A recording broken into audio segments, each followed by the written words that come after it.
There was this kind of like air about you. You just were this, I don't know, enigma, this being that kind of came around the corner. And I knew right from the minute that I saw you, I can't even explain it, but I knew that you were going to be a significant person in my life.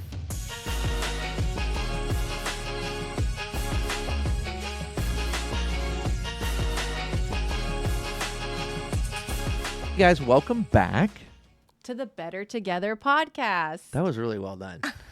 We are excited to spend another chunk of time together and with you guys. Today we're going to talk about our story. I'll share my experience, you'll share yours, and talk about how we met. And then we're going to transition and talk about where we are today and the season of life that we're in and what we think is valuable in a relationship, what we wish that we would have known, the things and the tools that we've used to help us to be better together. We're coming up on our 19th wedding anniversary this year in about a month, which means that we've known each other for almost 20 years, which is wild to me. So I was 21 when we met. Actually, I was 20 when we met. I was 21 when we got married, right? I have no clue. I was in my early 20s when we met. You are a beautiful young maiden. Thank you so much. I feel like I was still in an awkward stage, but you were smitten. So that's all that matters. But I was still living at home. I was trying to figure out my life, figure out what I was doing. And I was in beauty school. I was working. I was hanging out with friends and just kind of bopping around. And Bopping.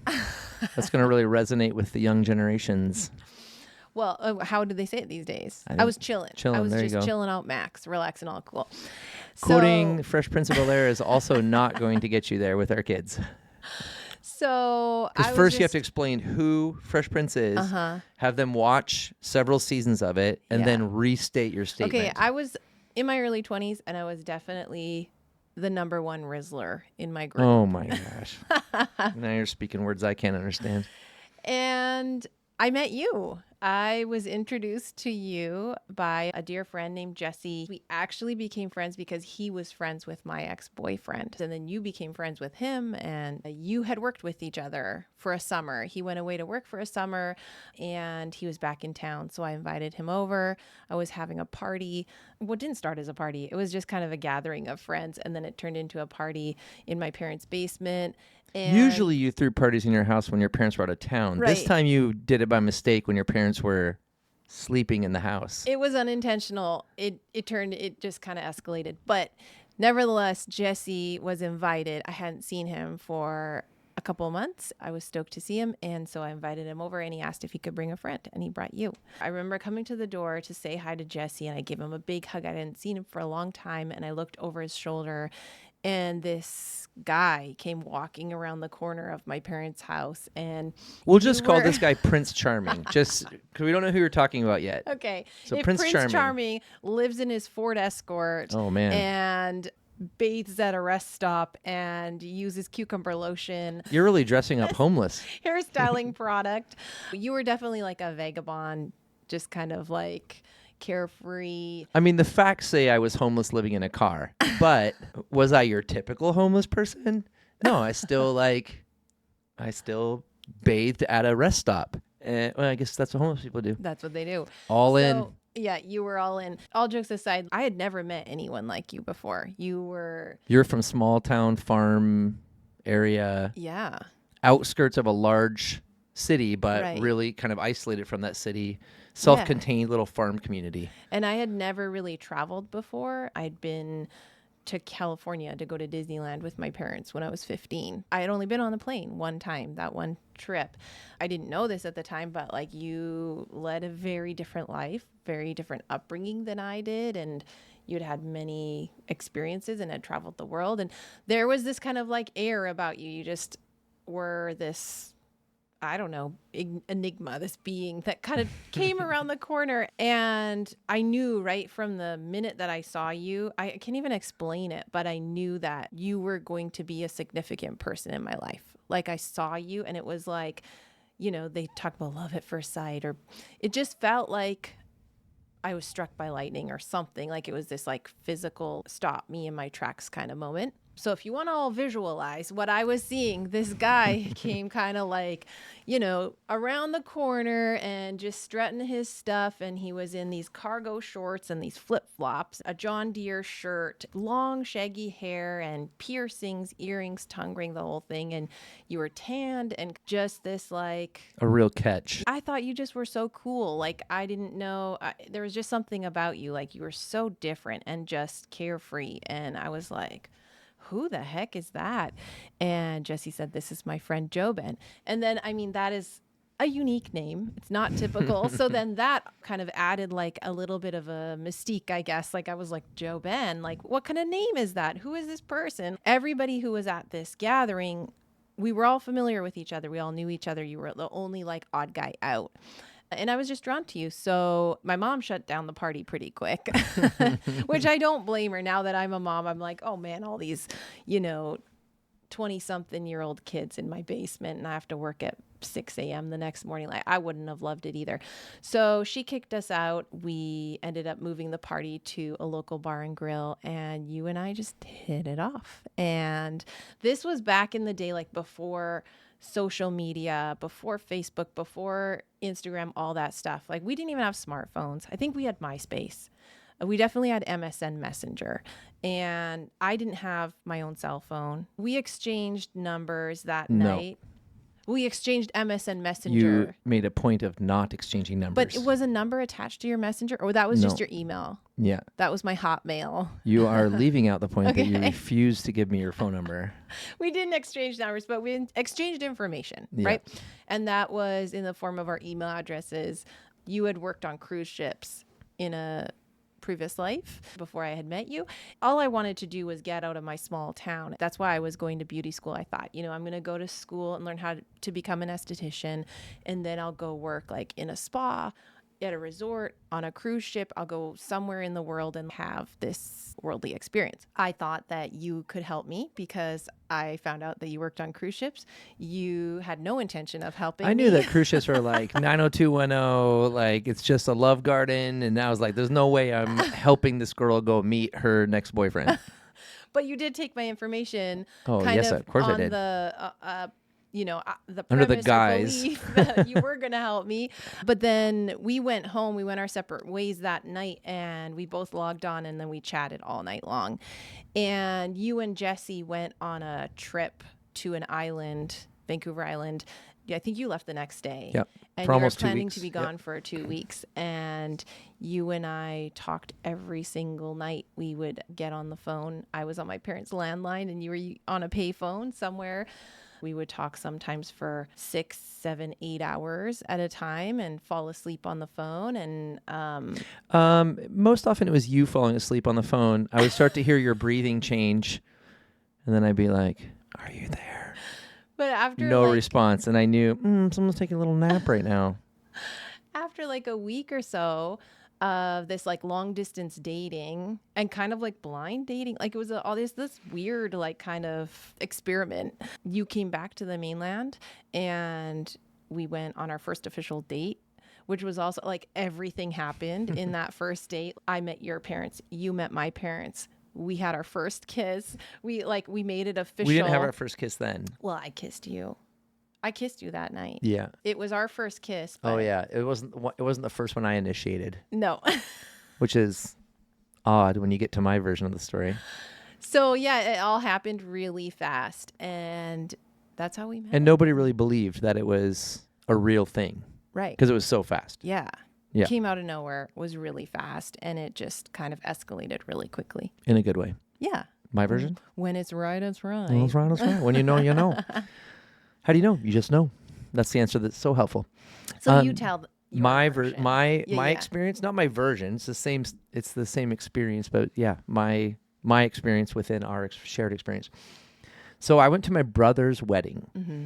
and my brother's younger than me, and he was getting married, and about 100% of the people there were like, oh, how does it feel that your younger brother is getting married and you have zero prospects? Because I didn't have a date at the wedding. I didn't have anything. And I was like, well, it felt fine until everybody started talking about it. I didn't even think about it until everybody started bringing it up and asking me how I felt. And you at this time were in your mid-20s, and it was your younger brother getting married. Yep. And you had graduated from university, broke up with your university girlfriend. You were a single guy. And in the South, especially, your brother got married in North Carolina. I think it's like there's this, you were older, right? Like you get married at a younger age, like in certain parts of the country or the world.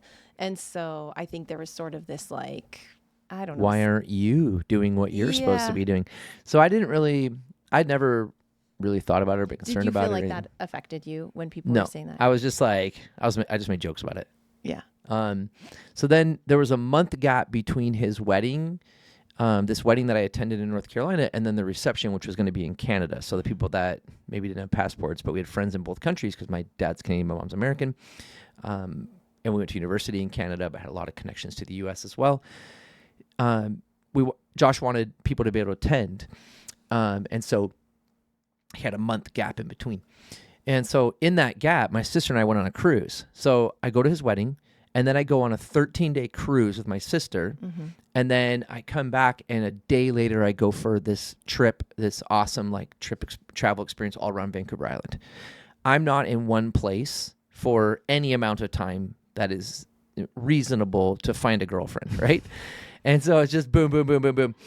And then, my plane lands. I get picked up at the airport by my friend Jesse. We're driving home. I have been going nonstop because I'd worked on the same cruise line, so I knew all the games. I knew everything. My name was randomly pulled out of the hat for every competition that I didn't enter. Right. I was in a belly flop competition. I was the only one under 400 pounds in this competition, but it's because all my friends on the ship, they all knew that I could like ham it up and I could make it fun because I was getting paid to do that just not too long previous to that. And so I come back from that. I'm exhausted, right? And then I've traveled 12 hours to get to Vancouver from Miami, where my cruise ended. And I land, get picked up. I've had almost no sleep for 2 weeks. And then Jesse picks me up, and he's like, phone rings, and right as he's picking me up. So he like pulls over, we answer. He's like, what's up, Amanda? And you invited him. So he's like, oh, I just picked my friend up at the airport. And so then he gets the invite to include me, turns and asks me, and my only question was like, well, is she hot? And he just kind of rolled his eyes. He's like, oh man, she's like a sister to me, but all my friends, like a lot of my friends get crushes on her. I mean, she's like my sister, but yeah. And so I'm like, he said she's cute. She's cute. So I'm like, yeah, okay, let's go. So we go there, and Amanda has this awesome, repeatable story to our kids, our grandkids, this amazing experience. And I come around the corner, and I'm like, oh, that is a good-looking girl, and I have not dated anyone in a while. So I am not thinking marriage. I'm thinking, wow, that is a very beautiful person. I would love to be closer to her. And so I start working to make that happen, slowly trying to work my way into a conversation with you. The predator saw his prey. Oh, boy. At times I feel like I was the prey. And so then your mom comes in and kicks everybody out. And I'm like, oh, dang it. And somebody said something about like going to another location. You said, let's go to Lou's. And then I was like trying to be 7 people. Let's go to Lou's. Everybody wants to go to Lou's. Like I heard people are going to Lou's. And so I was making sure it was going to happen. We end up getting to Lou's. Excuse me. Conversation back and forth. There was somebody that was like putting his arm around you and making it clear that there had been a relationship there. The part I left out of the story is my ex-boyfriend was also there. So this was a recently broken up with ex-boyfriend. Sort of broken up. Not fully. And I think that he was probably picking up on your advances towards me more than even I was. Yeah. And so there was a little bit of like so he like has his arm around her, and he's like making movements to make it like pretty apparent that this is still his girl. There's no space here for another person, that I would be the third wheel. Amanda's starting to feel uncomfortable with this dynamic that's going on. And after one of the moves to show that I was the outsider, I just said like, "Oh, that's awesome! I didn't know you could read Braille because there'd been so much contact, physical contact." I was like, "Oh, it's awesome! I didn't know you could read Braille. That's a great skill set." And Amanda kind of laughed and then went to the bathroom. And so, like a perfect gentleman, I followed to make sure she was okay. I creepy stalked her. Followed. No, this I went to guy. the payphones and pretended like I was making a call. Again, no I think cell you phones. were probably looking for change. I loose was. change. I actually did find a quarter there. I still remember. I got a quarter. I would always Like, check. how am I going to pay for Oh my portion man, of those I would nachos? check laundromats for quarters. My hands would go down the couch when I'm like out. I'm just trying to find coins, quarters, anything to get like a $1.25 junior bacon cheeseburger. And just, I would like to say, to be fair, you are a very hard worker. You always were a very hard worker, and you made a lot of money for a college student back in that day. But I paid my own way through college, and I had no help, so and there you was also no were extra traveling cash. basically full time. So you're traveling and you're trying to make your resources spread out, and you're traveling on a shoestring budget. So we're all jokes aside. Like, I was working hard. I was making anywhere from $18,000 to $22,000 every summer back in the late 90s. Right. And so that was paying for my education. But there wasn't a lot of like extra cash for stuff. And so when I was in between traveling, there's no way I'm going to rent a space and try to figure out even a storage locker to put my stuff. It was just, okay, I can live out of my car. This is free. Because you're making it to the next trip. I'm just making it to the next trip, right? And I was kind of like, I was constrained in when I could travel because I had this wedding to go to and this reception a month later. I waited by the payphone, and Amanda comes back out. I got my quarter, so I was feeling rich. Amanda comes back out, and I just started talking to her away from everybody. It's the first time we were talking together. I started catching on that I thought you thought that you were like a cool guy, and I was like, who's this guy think he is? Yeah. Like, so I was like, you think you're pretty funny, don't you? Yeah, I said I am funny, and I know it's one of my few traits that I can bank on. So I was like, I am funny, and I said, I'm going to make you laugh easily. I'll make you laugh 10 times before we're done tonight. Easily, I'll count them. She's like, I don't think you will. What if you don't? What if you can't? So I said, okay, if I can't make you laugh 10 times, then you pick any restaurant in Vancouver, and I'll pay for dinner. And I said, but if I do make you laugh 10 times, then I pick the restaurant and you pay for dinner. Either way, I was getting a date out of it. I was making sure this is going to be a second hangout, right? Smooth move. Yeah. You were the number one Rizzler. I was the number one Rizzler. I asked for your phone number. You said no, which was like, what? I'm totally misreading this. Then I was like, email address? I probably said it like that. That much confidence. Well, I didn't have a phone number. Email address? That's the thing. Yeah, I didn't know at the I didn't have time. a cell phone. I was living at my parents' house. So what am I going to do? Give you my parents' landline, like home phone number? Yeah. So I was like, no. But it didn't come across as, no, I don't have a phone. It came across as, no, you are not getting my phone number. Right. And so then I was like, can I have your email address? And so I got the email address, went home, went straight onto the computer. Did I? MSN Messenger. She was waiting because I had to drive home. So she was just probably sitting there for a half hour hoping I'd log in. And then I hopped in and it was like, boop. It's like, you got mail, which none of our younger audience will get. You haven't seen that movie. You should go watch Yeah, it. because that's It's a exactly great what our one. It's experience from was. the 90s. Ping. You've got mail. You've been asked to connect on MSN Messenger. It was cute. Except, so that movie has some parallels. So then we started chatting. I went away on a trip. I was gone for supposed to be 2 weeks. Got cut short a little bit, down to 10 days. Well, my parents started wondering because, like I said, like I didn't have a cell phone, so we would chat on MSN Messenger, and then we'd agree to get on the phone, and we'd start having these conversations. And like my mom would literally go to bed, and then she'd wake up the next morning to go to work, and I'd still be on the phone with you. So they were like, very entertaining conversation. What is going on? Who is this person? Like my mom kind of met you that first night, but like there were a lot of people there. She didn't remember. And I'm like, it's Jobin. He's my new friend. I really like him. And they're like, what kind of name is Jobin? Who is this person? What, where did he come from? And you weren't from the town that we were from. And everybody there knows each other. So it's like, how do we not know a person that's been in this town? Right. And so it was just like, I think they were kind of like, we need to get. And he's not a Mennonite. Have you thought this through? His last name is not a Mennonite name. So If I you haven't think, heard our other episodes, the one about Amanda, we describe what a Mennonite is. If you haven't heard that, but or go Google it. yeah, But so I think that they kind of felt like they needed to get a handle on this yeah, and figure the situation out and get kind of like, in the know. And so they could have just picked up the other phone and like listened in, but I don't know. Maybe they did. I don't know. But yeah, so my dad got on. He's like, "Here, let me talk to him." And he got on and he was like, "Hey, you need to come over for dinner." And you're like, "Well, excuse me, sir. I'm not planning on being back for like 5 more days." He's like, "No, be back tomorrow, 6 o'clock for dinner." And so you came. You got yeah. back and you actually. So a funny part of the story is like you had to tell Jesse why you had to go back early. So do you want to share that? Oh, Jesse knew that I traveled a lot, so he wasn't loving the idea of like talking to Amanda for 4 months about this guy that she had just met. So he was like, "You can't date my friend. You're just going to leave and then we're just going to talk about you for 4 months while you're traveling. This is not how I planned the next 4 months of my life to go." So I was sneaking out and calling Amanda. So I had to go and tell him, I'm like, buddy, you're just going to have to accept it. We're going to date. We might already be dating. We're going to date. And I also need to go back early. So I came back.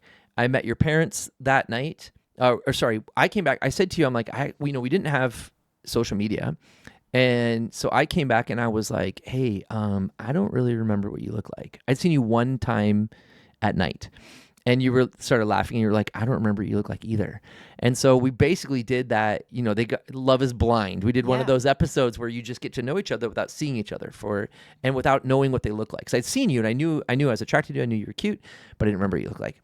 And I don't know why that is, but I just couldn't. No, I It was fuzzy. had the same Yeah, I experience. couldn't really remember exactly what it looked like. So I said, we should probably go for a walk or something. So I came back. We went on a walking date. We walked around a lake and we talked about everything, including adoptions, which we ended up doing later on. We talked about everything. Then we went back, had dinner with your family. And I was like, "Well, my family's up here for a couple of days. Maybe we should go meet my parents too." So in like a space of a very short amount of time, we did meet the families, both sides, whole thing.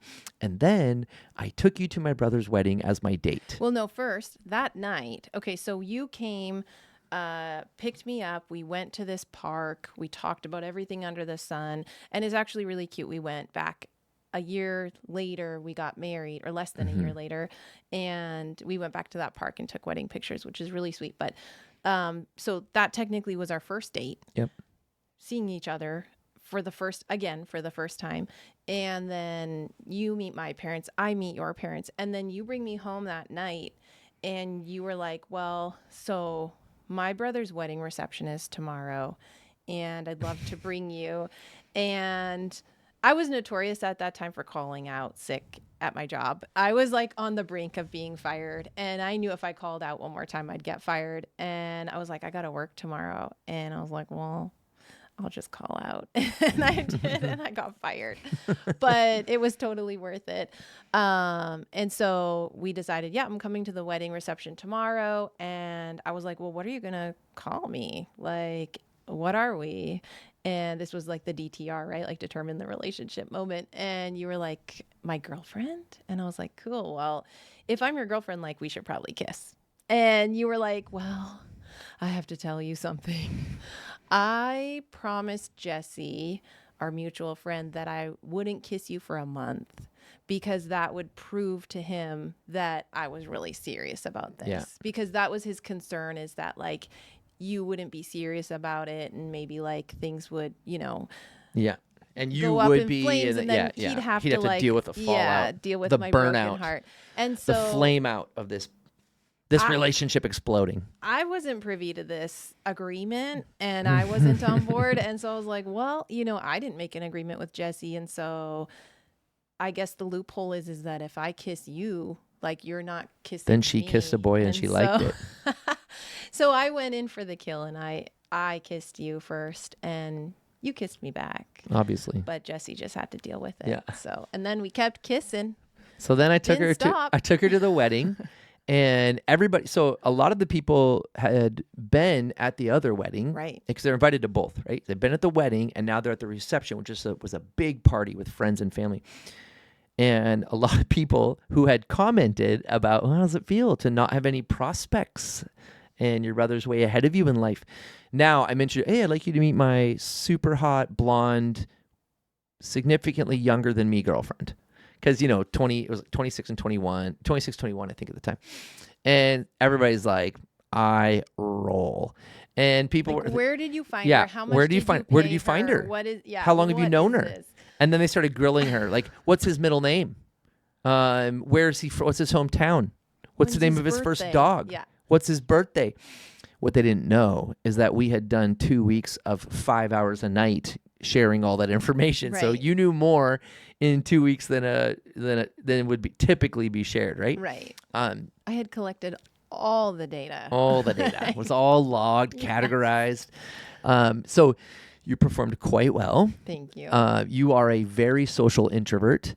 So you performed well on the outgoing side, meeting all the people, not feeling overwhelmed. But then you also really settled in with the introverts in the family and just kind of sat off to the side with them and was able to bond with them as well in a unique way that I think a big extrovert wouldn't have done as well or as easily. So then we started dating. It was official, and shortly afterwards, we went to go. I knew I was going to go back up north because we were going to go on a trip with a bunch of friends on this surf trip. We decided to go on, and I needed to make more money. So I was like, man, we are spending so much money Date nights. on these date night phone calls. We were doing like. No, I mean just on the phone calls. We were spending so much money right. when we were separate. I'm like, I Okay. can't go up north for 6 weeks and be spending that much money on payphones Right. trying to call. I can't do it. So we went into the Bell. It was Bell Canada. Went in there and they had this deal for matching paired cell phones where you could talk to each other for free for as long as you wanted. Because I think at that time too, it was like you had to pay per word or something. For No, text paid per minute. messaging. Per Yeah, minute it was talking, and you paid for text too. That's correct. absurd. But between the paired cell phones, everything was free. Right. So we were like, okay, let's do that. So obviously, going to save a ton of money. And it was a 2-year commitment. Right. And we had just started dating, just met each other, and we're like, done deal. Got the phone, signed away our lives, walked out the door. Then, like 4 spaces down, was the Ben Moss ring store. And in my head, Well, I we had remember- talked about getting engaged, and you had said, if I'm not surprised by the engagement, then I will be disappointed. Right. And then I this was like, so just to kind of like put a timeline on things, this was about 2 months into us officially dating. Like, so we met 2 weeks later, we started dating. It was like official. 6 weeks after that, we went to the Right. Yeah. So this was about 2 months into it, and which is like no time, but it felt like forever to Felt us. like we And then Yeah. signing that like cell phone contract felt like signing like a marriage certificate or something. Like it was just a felt 2-year so, commitment ceremony at the cell phone store. so nutty. So she had said, if I'm not surprised by the proposal, I'll be disappointed. We had the marriage talk. We talked Yeah. about getting married. I think we even talked about it at the park that day. Like on our first date, we talked about getting married and getting engaged and what that would look like. We were in it. Yeah. So I was thinking in my head, in my stupidity, I was thinking, let's just go in there. I'm going to figure out what size of ring she is and what kind of ring she likes. I'll do it now because no one in their right mind would be ring shopping this early into a relationship. So I'll go in now. Clearly, I won't be sending any messages because no one would be actually shopping for a ring. And we'll just find the size, the cut, like exactly what she likes. And then I'll know for down the road if we ever get to that point. So we start at the cheap end, and this elderly lady like pulls us down until we get to the more expensive rings. And then she looks at Amanda, and she was like, would you like to try it on? And Amanda looks at me and she's like, can I try it on? And I was like, in my head, I'm like, well, let's find out what size his finger is. Heck yeah. So But she also tries it on. I would like to just say you make it sound like I was just like on another planet and you were like, oh my gosh, what's happening? No, I Like, make it sound like I was on another planet and I didn't have a clue the messages I was sending. Yeah, right. No, you didn't so- know. But you were I remember like you had these pamphlets and you were learning about. That just shows you cut I was and very much clarity into the data and learning about diamonds and how do you size a ring finger? How do you figure that out? I was very into that side of So it. I'm receiving like he's very serious about this. Like it's happening, it's on, and he's And I'm just in a learning experience. We're making a documentary in my head. I'm recording and storing all the data so I can pull it up later. way It later. was not romantic at this point at all. I'm just like freaking out because this is stressful and I'm trying to remember it all. So they take us down, and then there's this one ring. And the lady was like, would you like to try it on? And Amanda's like, could I try it on? And I was like, yeah, because I'm thinking size, right? It slides on. It's the perfect fit. And the lady goes like this. She goes, when you know, you know. This is your ring.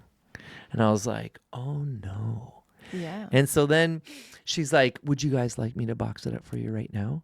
And I was like, this is the point where I'm like, oh, this is what we're doing. Oh, I have misunderstood what I have been doing here. Yeah. And so I was like, why don't you just like put it away in the back? And she's like, we can only hold it for 7 days. I'm like, that should be good. Then we walk outside and we go and we sit on a bench in the mall and we don't talk for like 30 minutes. We're just people watching and just freaking out. I've never felt so nervous. Like I had butterflies in Yeah. my stomach. Like what did we just get ourselves Yeah. into? And I was like, does she think that a ring goes with the cell phone plan? And that's what I'm like, what am I doing here, right? Turns out it did. Turns out it did. So then I walk out, we go our separate ways, we do our stuff, and then I circle back, waited a couple days, I went back in No, there. You went back the next day because I remember Because you went back the next yes, day. Yes. I cannot, like, you and I are both like terrible at keeping secrets from each other, keeping, like, when we buy presents for each other, we don't wait until Christmas or birthday. It's like Sometimes we do. sometimes, but more It was a often very than special not. necklace you got last year. Yes, that you was a would. secret. I bet that came in the day before Christmas. Probably the morning of. Yeah. So I'm just saying, like, we're not good at keeping things from each other like that. If we're excited about something, like we want to know. And so I wanted to know, like, I'm like, I bet he went back. And so I made up some excuse to go to the mall. I like had to return something, and I just peeked in and it was gone. And it was the next day. I think it was like the next afternoon. So I was like, like someone bought it, either him or someone else, but I was pretty confident you bought it. So I only showed Jesse. That was the only person I showed. Before we went on this trip to South America, or to Central America, we went Costa Rica up to El Salvador on a surf trip. So before we go, I was like, Jesse, I have something to show you. We were buying MP3 players for the trip so we could have something to listen to. We were They traveling. were like Discman. Yeah, they were not the type of, they were not digital. So It they wasn't even scratched like and they got iPod. wrecked. Yeah. You But had to I still went and showed burn it the to him. CD. Right. I went and showed it to him, and I was like, check this out. And he goes, what the heck's that for? And I said, well, it's not an overpriced friendship ring. I'll tell you that much. And he's like, are you going to propose to her before we go? I said, no, I'll probably propose to her someplace on a cool beach, and then we have to go back to celebrate. And Which he was, we never have. which we haven't. But he was like, good, because you can learn a lot about people when you're traveling. Yeah. And so you need to learn about each other first before you do something like this. And I was like, okay. I'd already made up my mind, right? I'm like, okay. Sure. So that is how we met. Those were our two experiences. And you know, I eventually called her parents and asked if I could marry her 4 months to the day after we met.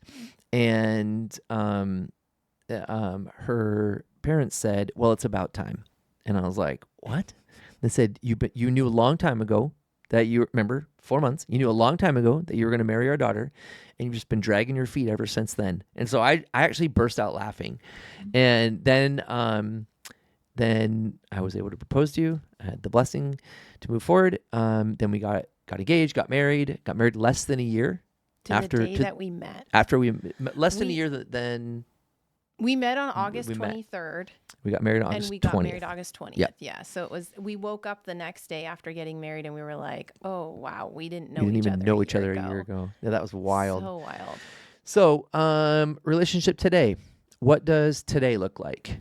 20 years later, 20 years after we met. Yeah. Well, we have 5 kids, 3 businesses. We live in Southern California. We've moved to a new country. We own businesses in multiple states. We have a nonprofit that's thriving. We have a very full life. Sounds very easy. A lot has happened. It has not been easy, But yeah, I mean, we're living a life beyond my wildest dreams. Same. Yeah. And it's been a lot of hard work to get here, but it's been really rewarding. And When people see people that are a ways into a journey, it's easy to underestimate the journey. yeah. And so what would you say if somebody was listening and maybe they're entering into something that is a next step past just the two, right? So maybe you're about to have kids, maybe you're opening a business together, maybe one's opening a business and the other one is the support team, maybe focused on raising kids, either the husband or the wife, more focused on the raising the kids, the other was more focused on launching the business, which is kind of We've done that. which is common. What would you say for people that are either taking that next step and they're moving into a parenting stage, or they're moving into a work relationship as well as a romantic relationship? What are some key things that you've learned, some common missteps, and some things that you think we did well? Well, yeah, you and I are partners in everything. We're partners in business, in parenting, Better in together. life. So we are better together. And that's where this idea, or the name of this podcast, came from. We have done a lot of things together over the last 20 years and made a lot of mistakes, and we've accomplished a lot of things. Looking back, one thing that I did really well and that I continue to strive to do is to really let go of an expectation of an outcome, of an experience, or a project or a season of life, or anything that you and I have done together.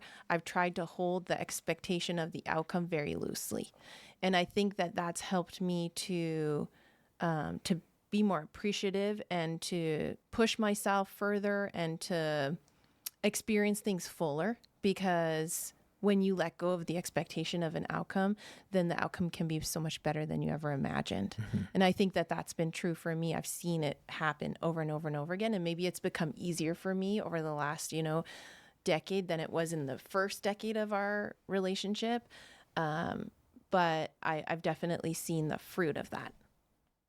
I think something for me that I underestimated early on that I wish I had understood better so I could have tapped into it more, was that when you have spouses that are, starting and launching a business together, the one that's active in the business, it feels like that's the one that's doing more of the entrepreneurial work and growing as an entrepreneur. And maybe the other person has a different role in achieving family goals, right? And for us, you took on the role of birthing 4 kids in 5 years. And then homeschooling them and moving to new states to expand businesses. I think one thing that both of us underestimated is that what you were actually doing was fully participating in the entrepreneurial journey as the sole member of the board of directors. And so every night when I came home, I wasn't like coming home and not talking about the business. I was talking about everything that was going on. We would debrief. Talk about the different sales visits, the different things that went wrong, customer service wise, the wins. I'd help you edit emails. Editing emails. We didn't have Chat GPT, so I had to write up all my emotional, angry, or upset or disappointed response, and then you had to eliminate all the emotion from it so that it was only 1 paragraph long, a short 3 sentence. Eventually, you would send version like 4 or 5 or 6. Version 4 or 5. I'd get all of the feelings out in the early versions I wouldn't send. And that's something important to note too. Like, I think that's a big miss early on. You and I did a little bit of premarital counseling, but we really didn't know ourselves very well. We were in our early 20s and, hadn't done it. I mean, we now 20 years later, we've done every assessment under the sun.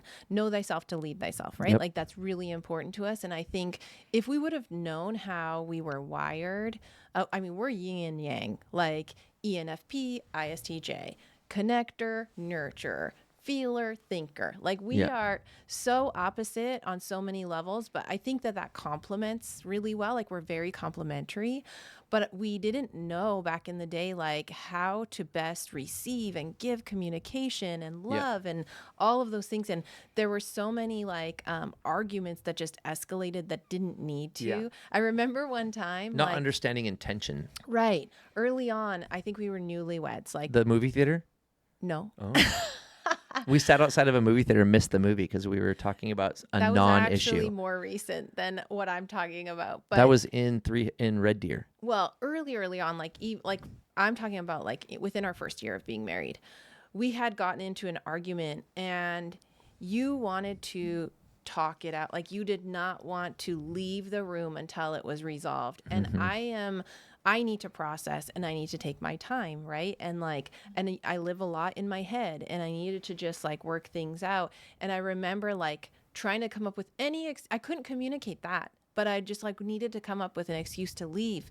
But you felt like I was like leaving you and that I didn't care and I didn't want to resolve it, but I just needed to leave and like collect myself. And I think I like made an excuse to go out and buy toilet paper or something. I think it's just like conflict resolution differences. We just how we didn't navigate. know. We didn't Yeah. know. We didn't know. We didn't have the tools. Yeah. So I wish that early on we would have had those tools so that we wouldn't have had to like live in that sort of like torment or anguish, like trying to figure all that out. Like to an extent, like you have to, right? You live and learn and you have to figure that out as you go. But I also think we didn't fully capitalize on the things we did know. We had heard of the 5 love languages. We'd heard of that stuff, but we hadn't really been taught what that means, right? Right. So I'm saying I love you over and over again. And you're going like, okay. And you're waiting for me to do the dishes. Right. And show me. Yeah. And I'm experiencing you doing all kinds of awesome, kind things for me, but then not saying out loud, I love you, I missed you today, right? And I'm like, what's going on? And so it was immaturity we can often use as a derogatory term towards someone, right? But there's also the immaturity and a lack of fully maturing in our understanding of others and ourselves and our filters, right? I think we're a product of nature, nurture, and choice. And so the nurturing, the biological hardwiring, that takes time to understand the differences, right? And then nurturing, life events that happen to us that nurture our personality, they will make someone who tests as an ENFP and an ENFP, a 10 quick start, you'll become a totally different person because of life experiences. But then all the power and control is held in the final component, the choice, right? How we choose to navigate things that happen to us. And so what I think I wish I had known early on was that that whole time I was coming to you and you were the board of directors. I think the differentiator that would have been most helpful to understand was the Colby, where I am a 10 quick start. And so everything that slows down the start is what's the point? Why are you doing this? Like we're going to be further ahead if we launch now and figure it out and eliminate mistakes, errors, and problems than if we wait until we think it's perfect. You're a high fact finder. And so when you're asking questions and you're looking for facts, it feels like you're telling me that I haven't thought it through. Like I'm trying to poke holes in your idea. You're interrogating rather than asking questions. When I'm quick starting and just running out the door with an idea, to you it feels like I'm being frivolous with our resources. I'm not taking the time to fully invest and beta test everything else up. As we've grown, where do you think that our growth and understanding that has impacted how we live life currently as individuals and a couple? Well, I think our trust in each other has grown, right? And so we've experienced each other doing what we say and doing the right thing and living out who we are, being true to ourselves. And we've seen like the great results of that. And so I think like I was saying to you the other day, I jumped into starting up a new business really, really quickly, way, way quicker than any high fact finder, low quick start would typically Than any sane person would do. Right. And people, when I tell them my story about launching my business coaching business, typically will be like, what? Like, you put a ton of money down with no network. Your network was 3 other homeschool moms, 5 other homeschool moms, and you're going to be a business coach. I was out. It from the outside, it looked like I was totally out of my mind. Like, what is she thinking? I think that's been part of our secret sauce is that we just comfortably live out of our minds. Sure. We're a little, and you have to be delusional. You have to live in a little bit of delusion to be a successful entrepreneur. You have to see in your mind's eye something that hasn't been done yet and believe that it's just waiting to be built. And that's delusional. And that you're the person. Yeah. Yeah. So, but I think what the thing is because I know that I have not just a supportive partner, but a partner who, like, as a quick start, you have shown me time and time again that you go into things like you're all in, you rush in, and it might seem like frivolous or, Haphazard or yeah, from the not well outside. thought or planned out. But you also, while you're doing that, you're formulating plan B, C, Yeah. D, E, Yeah. F. And so, like, to I think me, very quickly on my feet.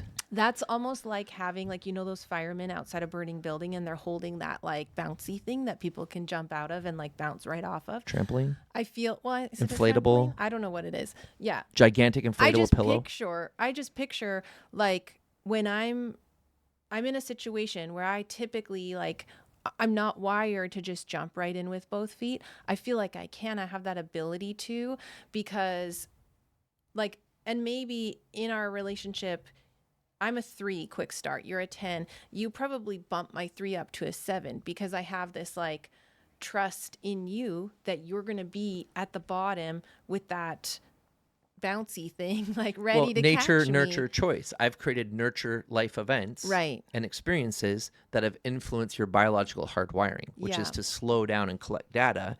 But you've seen the benefit of getting first to market, Yeah. of launching an idea quickly, and then like what you were saying, how I've pulled you one direction, like you've definitely pulled me in a direction of getting more data, not because I need it, but because I need it in order to effectively pull the people in and the resources in to believe in the project in order to execute it. Right. And so you unless see the I'm talking value in it, not necessarily the need for you personally, but Right. you see the value for others. Yeah. And so you'll go that extra mile. I don't think that I bring your 10 quick start necessarily down as far as you bring mine up, but I probably pull you down, and not in a negative way, but like, you know, pull me towards fact finding. right, because you are a To visionary support and the you're vision. a feeler, and I'm a more of a realist and a thinker, and so it's as if I almost like ground you, Yeah. you know, and which is needed, it's necessary.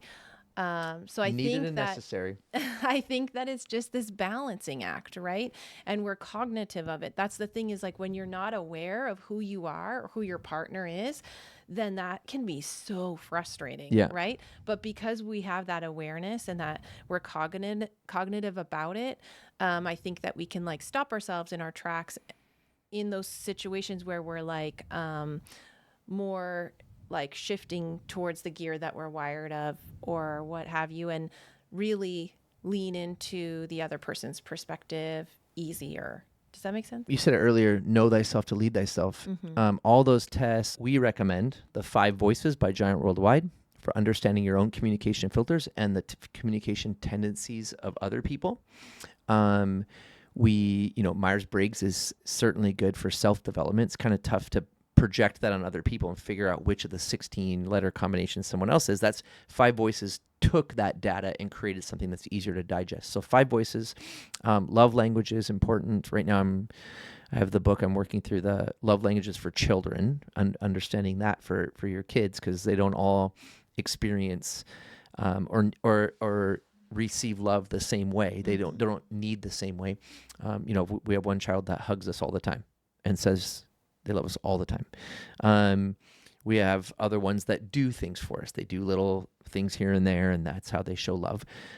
We have some that just really want to just spend time with us, right? So figuring that out helps us to better love and parent each kid, right? Because we want to say I love you to each of our kids, but we have to say it in the language that they speak. And we all can speak every language, but we speak some naturally and some are learned languages, right? Learned communication filters. And so where we are today, what would you say, someone who's listening right now that's like, okay, I'm entering some of these big experiences. I'm getting married, I'm having kids, I'm launching a business. Those are 3 huge things. I'm moving. We've done that as well, right? Those are 4 big life events. And we think we can prepare for moving by building a checklist of things to move. We can prepare for launching a business by writing a business plan. But how do we get to that other side of preparing ourselves, preparing our mind and heart for those type of big moves? What are some things that you would recommend that the listener can do to be intentional about preparing relationships for those big experiences? That's a good question. Thank you.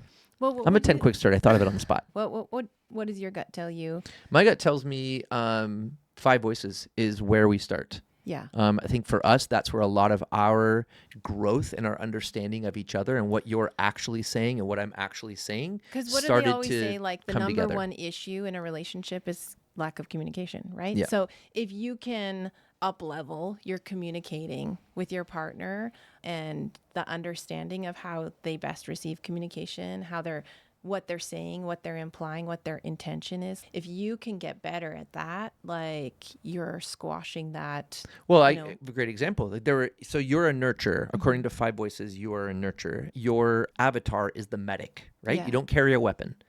You are constantly, and it seems like endlessly supplied with energy to serve and help others. And you genuinely take fulfillment out of making someone's life better. That's really hard for other voices. And they say something like, it's like 42% of the world. It's the most prevalent communication filter that we have. Okay. Most of the people are like you. If you're not wired like that, then you look and you're like, is there something behind this? Like what? She just did this and then said this, and what is she actually meaning? A nurture actually means what they said, and they don't have an ulterior motive. So usually, what the nurturer does in their natural state is they show up and they care for people over and over and over again. And when people don't care back, they don't return that care, they don't ask you how you're feeling, how you're experiencing it, it starts to wrong you. But you have such a vast capacity for nurturing people and loving them and taking care of them that it can take years and even decades until that fuel runs out for that specific relationship. When it does run out, it's out. And so a lot of people that experience a nurturer showing up over and over and over and over again, even when they aren't being cared for, or heard or listened to or whatever, they will not believe that it's possible that you actually reach the end, because they can experience decades of you showing up over and over and over again. And so for us, I would say if someone here is in a relationship with a nurturer, understanding that is very helpful, right? I'm a connector. And biggest joy in life when it comes to communication and this specific area is when I can communicate in a way that connects a person with an opportunity or a person with a person, and I know that it makes their life better. That is a huge win for me. I feel like I am serving the world and I am making a difference. I don't feel the same thank you with a check or cash payout or a percentage ownership of a business that explodes and blows up. But where I get paid is when somebody goes up on stage, receives an award for a huge accomplishment they did, and they say, I just want to stop for just a second. 2 years ago, I had a conversation with Jobin in a coffee shop, and he took the time to introduce me to a few friends who he had worked years to build relationships with. And because of that relationship dynamic, I was able to tap into that skill set that they had and build this team. And this is why we're standing here today, is because of the accomplishment of this team. And I just want to thank Jobin for taking the time to introduce us. I will remember that for the rest of my life. Yeah. If you cut me a check for $10K and say thank you, I mean, I'm going to have a great vacation that I might remember too. But I'm not going to feel it the same way. Impact is not the same. Impact is not the same. So for me, the ultimate thank you for something is when somebody does that. Now, I can come across as a used car salesman because I'm selling an idea. You need to meet them. You need to meet them. You need to meet them. Because in my brain, if you're not taking the time to call the person I connected you with, I must not have explained how important this is and I must have explained well how big of a gift this is. Like, this person is going to launch your business with you. Don't you see that? And so it can feel like, well, why doesn't he just stop? Like, why doesn't he get it? Why doesn't he value this? And in turn, that feels like, why doesn't he value me? Yeah. Why isn't he valuing this connection I made? And then why doesn't he value me? Like, I'm showing up for him and he's not getting it or caring, right? And so the thing that you need to know about someone who tests high as a connector is we're not a used car salesman. We sell. We sell an idea. We sell a relationship over and over and over again because we believe it's going to make your life better. And it's 100% because we believe it's going to make your life better. I know that about you. Right.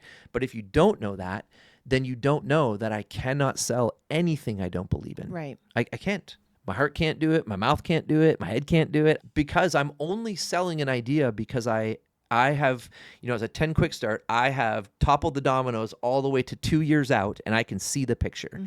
And I'm like, oh my gosh, this is going to be amazing. And then I want you to do it, right? So learning that about myself, how does that help me? If somebody says no, I know that my tendency is to re-explain it.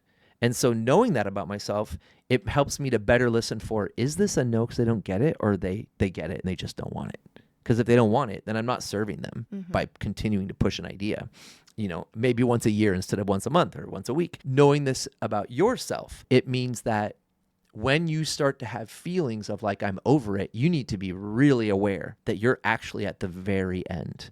And there's no coming back without a very significant change or pivot. And so knowing that about yourself means that before you get to the end game, you can start saying things like, hey, I'd love to have a conversation about boundaries, because you need those boundaries to preserve and save the relationship.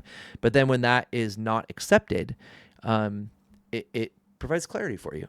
But at least you did the step of putting the boundaries out there to say like, hey, will you respect this? Will you honor these boundaries?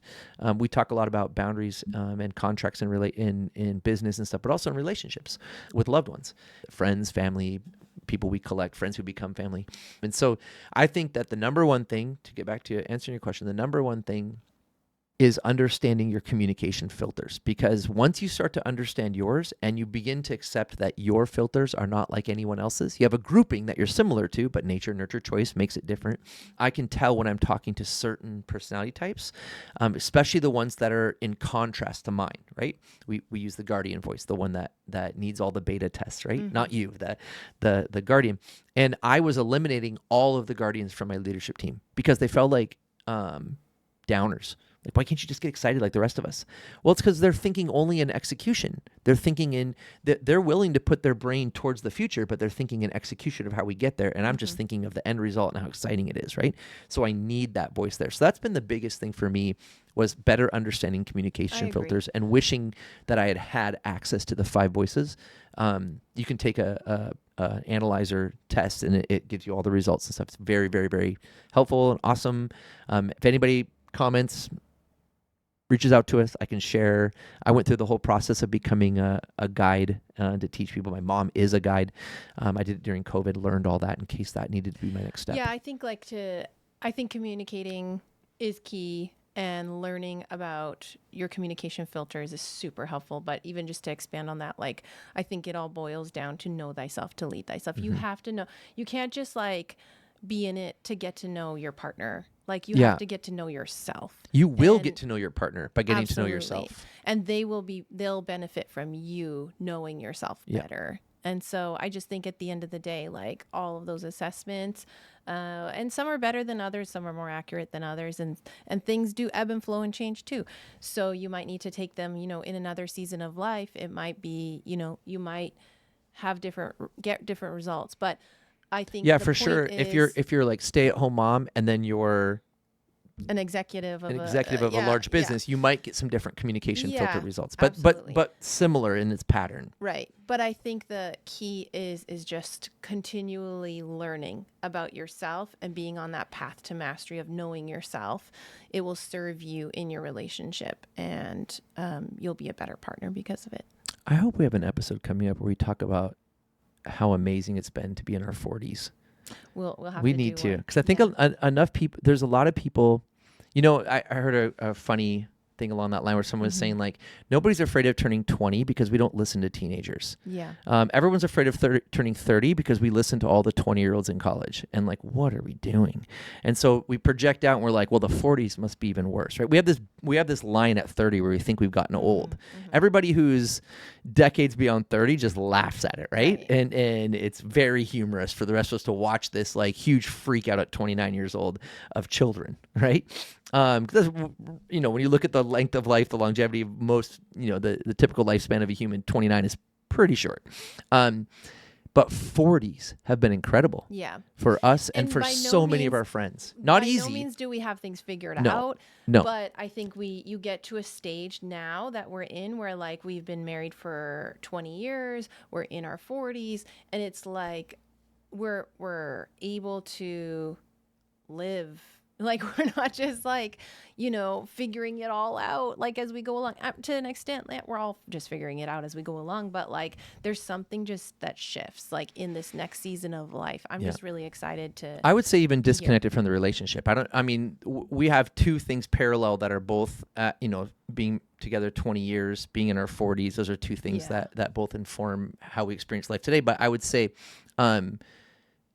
just even, our 40s has been a game changer for both of us and so many of our friends. And it seems to be anywhere within the decade of 40s. Sometimes people in their early 20s call it like midlife crisis. Right. But all you're doing is repositioning and reprioritizing. Yeah. And that, I think it boils down to that. So I think that's a podcast topic. But For sure. anyway, thank you. This was fun. Yeah, this was fun. Yeah. I love spending time with you. I love spending time with you too. Awesome. Let's keep It is doing better it. together, isn't it? It is better together. Awesome. Well, thank you guys so much for listening. And please, any questions, please leave them in the comments. And send us an email. Connect with us. Connect with us. We'd love to connect. Thanks.